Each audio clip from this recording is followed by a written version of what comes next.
অনেক দিন আগের কথা। একটি নদীর ধারে একটি ছোট্ট গ্রামে বাস করত এক জেলে। বিচ্ছু ও তার স্ত্রী, তাদের আদরের একটি ছোট্ট সন্তান। জেলে বিচ্ছু নদীতে মাছ ধরে সে তার সংসার কোনো রকমে চালাতো। হেমন্তের এক সকাল, আকাশ যেন কাঁদছে নীরবে। টুপটাপ বৃষ্টির শব্দে ডুবে আছে নদীর পাড়। আর এক কোণে বসে আছে জেলে বিচ্ছু, নীরব চিন্তায়। কারণ তার চোখের মণি ছোট্ট ছেলেটি জ্বরে কাঁপছে। তার ওষুধ দরকার, কিন্তু জেলে বিচ্ছুর পকেটে কোনো টাকা নেই।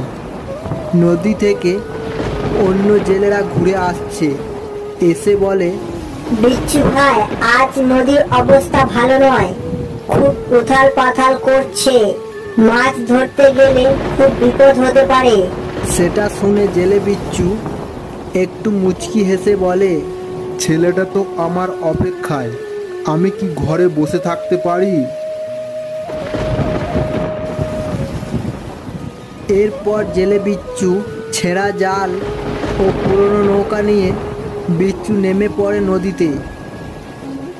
বৃষ্টির ছায়ায় ঢেকে যায় দিগান্ত। নদী যেন গর্জে ওঠে, ফিরে যা। কিন্তু একজন বাবা যে বৃষ্টিকে ভয় পায় না। সে জানে ভালোবাসার কাছে সব ঝড় ক্ষণিক। ঘন্টার পর ঘন্টা পেরিয়ে যায়, জালে কিছুই ওঠে না। হঠাৎ জাল যেন ভারী মনে হয়। টেনে টুনে কোনো রকমে তুলে দেখে যে এক রূপালি কালারের বড় মাছ। সেটা দেখে নদীর মাঝেই বিচ্ছুর মুখে হাসি ও চোখে জল। তারপর সেই মাছ বাজারে বিক্রি করে ওষুধ নিয়ে জেলে বিচ্ছু তাড়াতাড়ি বাড়ি ফিরে এলো। এসে ছেলের কপালে হাত রেখে মৃদু স্বরে বলে, দেখ, নদী আজও আমাদের ভালোবাসে। বৃষ্টি শুধু ভিজিয়ে দেয় না মাটি, ভিজিয়ে দেয় এক বাবার স্বপ্ন, সাহস আর ভালোবাসা।